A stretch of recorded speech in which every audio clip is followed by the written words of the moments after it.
So welcome to another preview from theplayersaid.com. My name's Alexander, and today we're taking a look at a game called Valkyrie from Danvers Games, or DVG. Now, if you're watching this, probably on the Kickstarter page, but normally we've got kind of the box and a nice artwork to show you. Obviously, we don't have that because this is a prototype copy, and they don't have all that kind of made up quite yet. I'll show you some of the action and how it works here. But I just want you to remember it is all prototype components. So like the terrain pieces, which are plastic, this is just 3D printed on kind of their own personal one. And obviously that's not how it's going to end up in final production, as is with the miniatures, because this is a tactical miniatures game. And all the cards, these are all nice printed, but the backs of them are just plain. So you can expect something quite different when you actually get it. You can expect your typical Danvers Games quality. So these pilot cards are probably going to be double-sided because you only ever see one of them. And the components I expect to be very high quality. There's a bunch of custom dice in this game. These are... Some of them have like stickers where they've kind of play-tested and adjusted the sides of them because of that.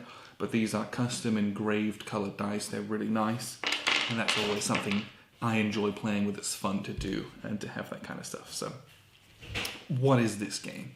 Well, from these miniatures, you can tell this is a Mech Warrior style game. It isn't Mech Warrior, so it's called Valkyrie, and it's set in its own kind of near future world here on Earth. So it's in this game you've got the United States versus the Russian Federation, and there are kind of they've created like a storyline to go through, and there's campaigns to follow certain actions in this kind of future war over resources, but you can also play it just as a skirmish game. It's designed as a solitaire solo game, so the scenarios, the individual scenarios, yeah, so the scenarios and the campaigns all are intended for use with just solitaire solo AI. It has all that stuff kind of built into it. You control X faction, and it tells you this is what you're fighting against, and you kind of set it up and play. If it's a campaign, there's all these campaign rules going through missions, and what might happen. However, this game has just kind of a make your own skirmish mode. So you just lay the board out, you set up the terrain, you can either roll randomly or you put it out how you want to within certain rules, and you just have a points value. So you say, we're going to play 300 points. So you just pick through your mechs, which are called Valkyries, and there's a whole bunch of them for either side, so you can pick one. Some of them pretty expensive, some of them a little bit cheaper, but maybe not as good.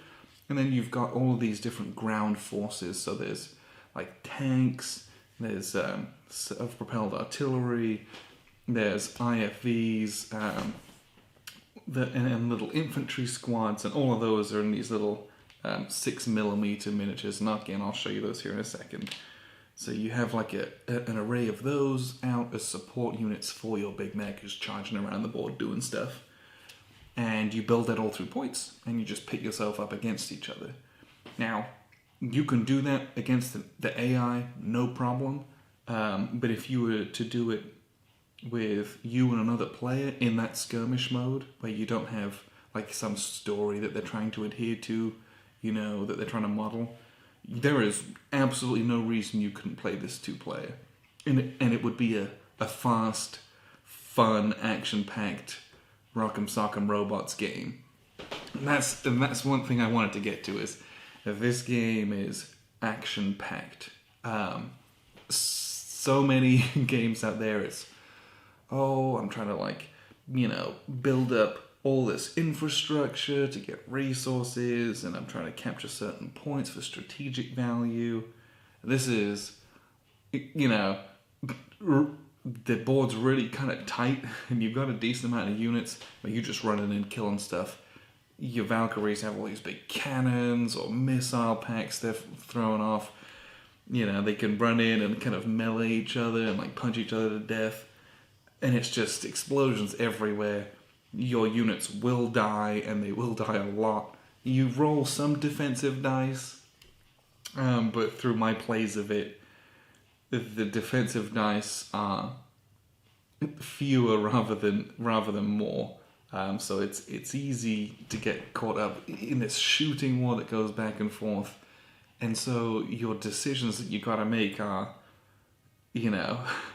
how far do I push myself out there to kind of get the kill, and then hopefully be able to kind of get out of there with some good numbers. And that's, your mechs the Valkyries have so many hit points, seemingly, but those can get whittled away very, very quickly. If you lose all your hit points in kind of your arm, well, your heavy cannon that's on your arm gets blown off and you can't use that cannon anymore. All of a sudden, you're literally fighting, with fewer weapon systems, so you have fewer, basically, mech activations. They can't do as much. You might want to run away at that point. But then, you're then missing out on that firepower to take out their mech or to kind of clean up their support forces. So there's a lot of really cool little tactical elements to it. The one thing I wanted to talk about is kind of the solitaire AI, because I know a lot of people are going to buy this for the solo play. You can play it 2 players, and it's fun. But the solitaire AI is really where this game's going to stand and fall, because everything else, things like the actual mechs themselves and their little power economy and how their hit points work and all that stuff, that's really good, that's really clean. All the different units function similarly, in the sense that, they have a move value, they have an attack value, that increases or decreases a certain range depending on what they are, and some of them have a couple of special abilities and things like that, but it's all very intuitive. So the game really stands on, is the solitaire AI any good? Is it worth playing against? And the one thing that I really like about this map board is it's long and thin, which is, I feel like that's different to a lot of games that use solitaire systems. Obviously, solitaire systems are typically something abstract, or it's kind of a set static defense you're going against, or you're static and they're kind of coming in droves on waves, and that way you can kind of just fudge a solo AI. In this, it is a hex grid, and it's got a long and thin, but the way the board's divided, you've got kind of your support area kind of back where you started. There's a breakthrough area in the middle, and then there's a couple of flank areas on either side, and then there's the enemy support area. And that helps to guide the AI, so it'll be like, oh, move to the closest enemy-controlled flank. So if I control the left flank, that card is going to tell whatever unit's activated to go in that direction as far as they can towards the closest possible enemy that's in there, and then do an attack. So it's actually very clever whilst being very clean, because as the shape of the board makes it fairly easy for the AI to make smart decisions. The other aspect of that is the board, I think, is, well, let me just check, 1, 2, 3, 4, 5, 6, 7, 8, 9, 10, 11, 12, 13, 14, 15, 16, 17, 18. It's 10 by 18. At least this one is. I don't know whether there'll be more or less, or different boards and things. This one I played on is 10 by 18 hexes. So what that means is that it's quite a small board. I know I said it's large. It is from a length standpoint, but from a width standpoint, it's on the smaller side of things. So it masks some of the irregularities that might come up due to solitaire AI cards. You might pull a card and it's like, that doesn't seem like a particularly intelligent thing for the AI to have done, but you do it, and because the board's small enough, you can kind of, it can get away with doing a kind of a weird thing here or there, because that might pin you in a different direction, or it might cause a significant distraction. They might, run over here when there's no one over there. It's rare, so rare that would happen. They don't do that typically, but they might make an odd maneuver or kind of expose themselves.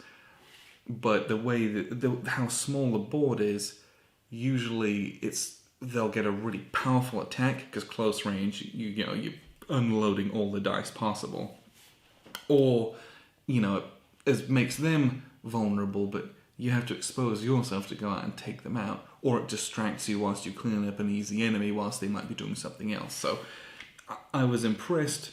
The board facilitates the AI being actually quite good. I almost lost, I almost got crushed by the AI the first time I played through it. And I had destroyed the enemy mech. Like, that was the first thing I did, is I kind of focus fired it and unloaded on this thing. Totally took it out the board, but all the while, all of those support units the enemy had picked off almost, I think I lost 5 out of the 8 that I started with, and you just have fewer activations. It's a miniatures game, so that aspect of it, whilst it seems somewhat gamey, is very important. So I had fewer activations the enemy did, so I was getting out-activated at the end, even though all they had was these little support units. Man, when they run up and at close range are chucking dice at you, it's bad. It can get really, really bad really, really quickly if you get overwhelmed by numbers. Even though they might have lots of weaker units, they'll take out a single strong unit very, very quickly. So you have to be very careful with the AI, because it can easily beat you, and it can easily steamroll you as well if you don't play intelligently. And that's what I really liked about the game. It was few and far between where I did something that was a little gamey.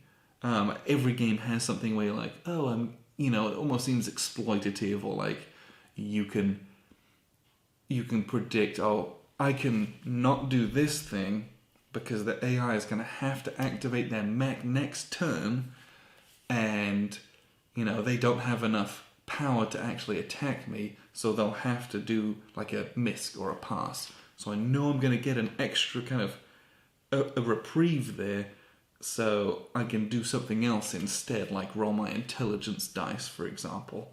So that happens. It's rare, but it's there. It happens, but you have to be able to predict that, and playing a few times can give you an idea of like, I might be able to like eke out an extra thing here.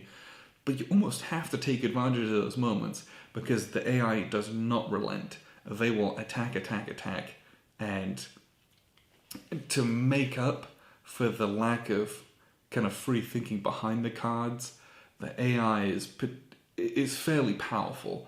Their support units can kind of move a good distance and do a pretty good attack, whereas when your own support units are activating, you can move like an okay movement and do a good attack, or move a good amount of movement and your attack's like, it's a crapshoot.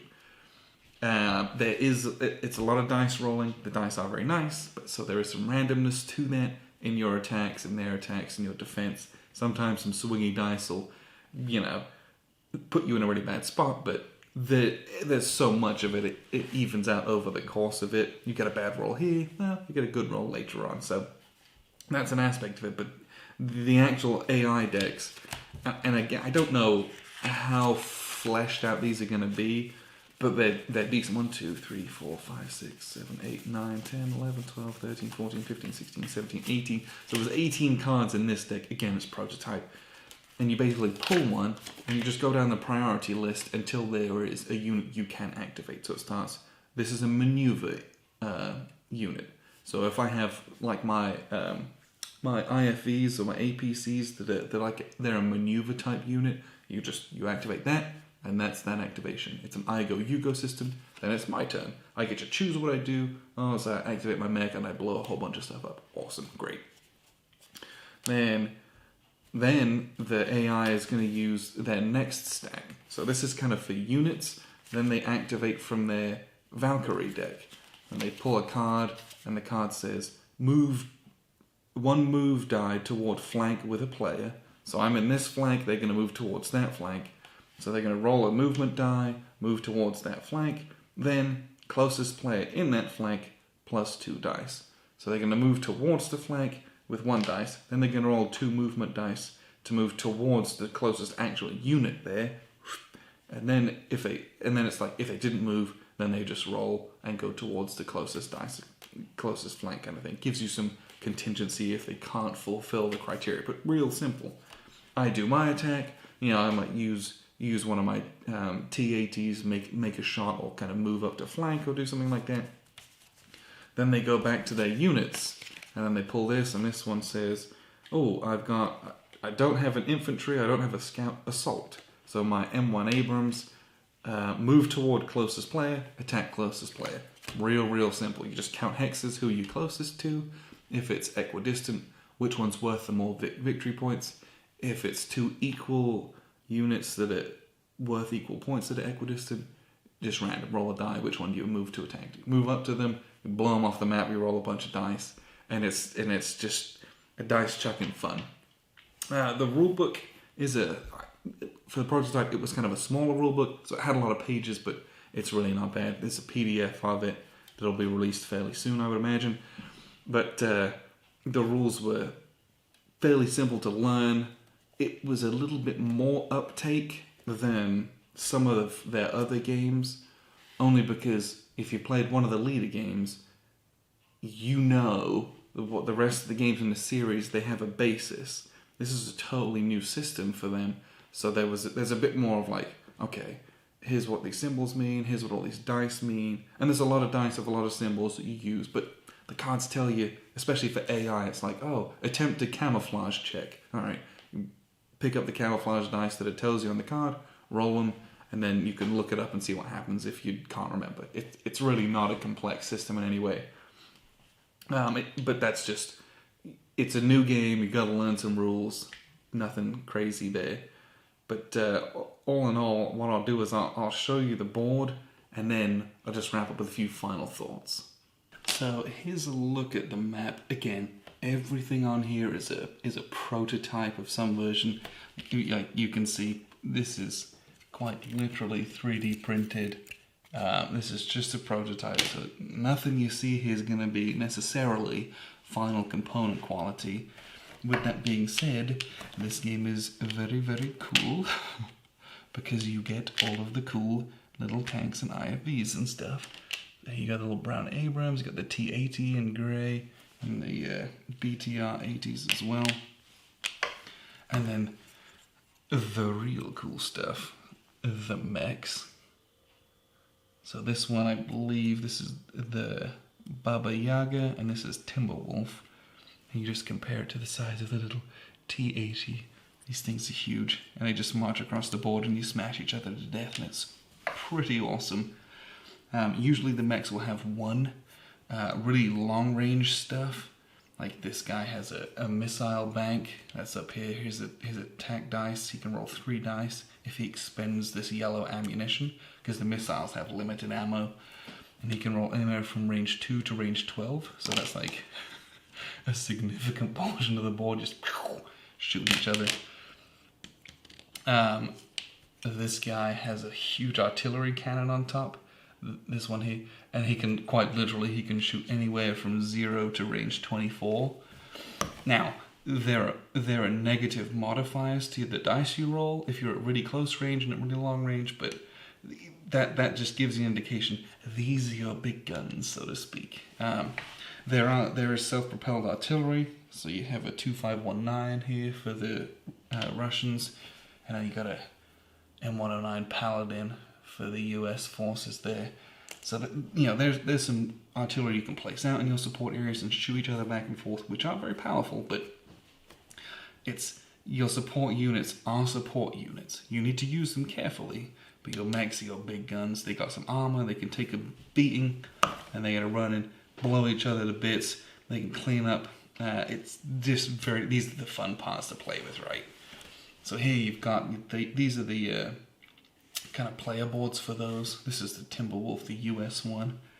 And you can see here, these are all their hit points on here, on all the different systems. If you blow up all of these, then they can no longer use their heavy cannon on the LA, the left arm, for example. So You can try to kind of accrue damage in certain places, but most of that's done on a die roll.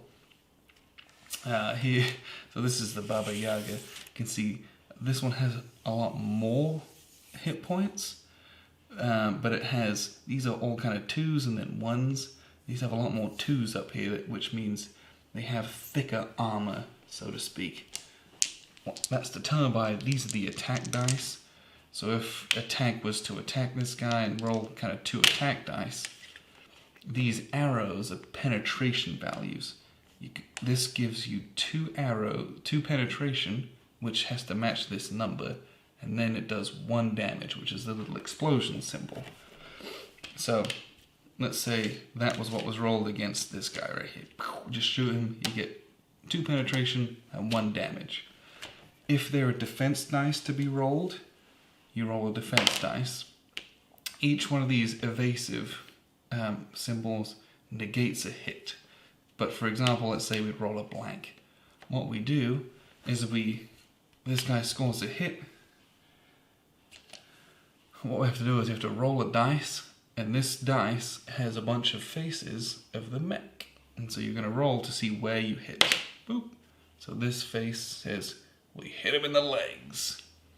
And what you do is you go kind of from the highest value to the lowest value, and you compare your results. So we have 2 penetration, so we do 1 damage to either one of these 2 spots on either of the legs. And so you just put a damage marker on there. If we'd done a really good attack, and we'd have rolled, an extra dice, for example, and done another 2 hits, we would just simply roll another 2 of these mech dice, and we look at the faces. So this one is the torso. So we compare, I got 2 penetration, and I've got 1 hit, and I rolled, and it was against the torso, so we can cover up this 2. And then this one's on the left arm, so we cover up on the left arm. Now, where this gets important is, if I, for example, had only rolled 1 penetration, and I had 4 hits, well, if I look over here, if I hit the torso, well, 1 penetration is less than this 2, so I basically bounce the hit. If I roll against this arm, I bounce the hit. If I roll against the leg, bounce the hit. If I roll against the right arm, it is equal to that, so it is enough to do a hit there. So you want to try and keep yourself as clean as possible for as long as possible, because as you start getting down in the weeds, these 1s become 0s, knock out your legs, you can't move. The 2s go to 1s and down to 0s real quick on some of these, and it gets very, very hairy very, very quickly. But that's a lot of what this game is. It is not a complex game from that standpoint. One of the neatest aspects of these little markers I've kind of got floating around, whenever you move a number of hexes, if you move anywhere from 2 to 4 hexes, you kick up a whole bunch of dirt. That dirt, that big 1 there, means you roll 1 defensive dice, because it's kind of harder to hit you through the dust cloud. If you race across the map, you get 2 defensive dice, because you kick up a huge dust storm, basically.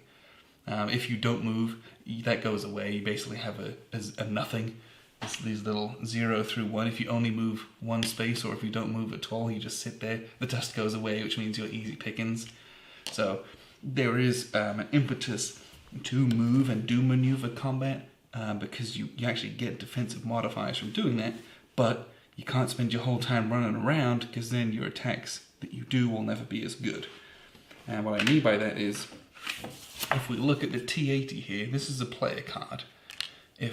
Whenever we activate a T80, let's say it's this guy right here, let's say I'm over here, and this guy's right here, I have 3 system dice, and that's what this little 3 here means, which means I can use a maximum of 3 dice in my activation. Now you can see movement, I can use all 3 of my dice for movement if I need to. So if I'm like all the way across the map, I can chuck 3 dice and I can move 8 spaces. That's a lot of spaces, I can charge across the map. However, if I want to do an attack, I can use a maximum of 2 dice to attack with. So if I want to move and attack at my best, I'm going to do 2 moves and then do an attack with only 2 dice. But if I need to go further, I can do 2 dice and only a 1 dice attack. That's not very good. This doesn't have any penetration, which means unless it's like a Humvee or you're attacking infantry, this isn't going to do anything. It doesn't do anything against armor. They just bounce your shot because it was weak. So you can't just drive around getting these defensive bonuses and playing defensively. You need to just kind of get in there and blow each other away at times. And so that's fun. This is a proactive game. It is an action-filled game, and I really enjoy that. Outside of that, the mechs have really, really cool abilities. So this guy, we looked at his kind of missiles. You spend one of those, you put 3 dice on here, you roll 3 attack dice. It's indirect fire, as it says, which means you can kind of shoot over hills, over trees, things like that. It's awesome. They've got a couple of different heavy cannons on each arm, which have different range values. This one gives you, you get negative penetration at long range. It actually hurts you, but you get more hits at close range. This guy over here, the Baba Yaga, was really fun to play with. It has this flamethrower. If you can get into range 0, like if you can just charge the other mech, you get +3 dice. So you chuck 3 + 3, you chuck 6 dice. I mean, you literally cook the mech and all the people inside of it. And it feels very good rolling like 2 or 3 penetration and 8 hits because you just stack up these reds real quick. If they ever get to their core destroyed, the mech is completely wiped from the board. The more damage they take though, these little superscript numbers means they'll have fewer of their green power cubes.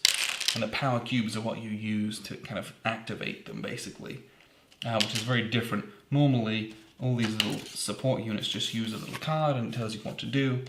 For the mechs, you have a pool. This guy has 15 power, he has 10.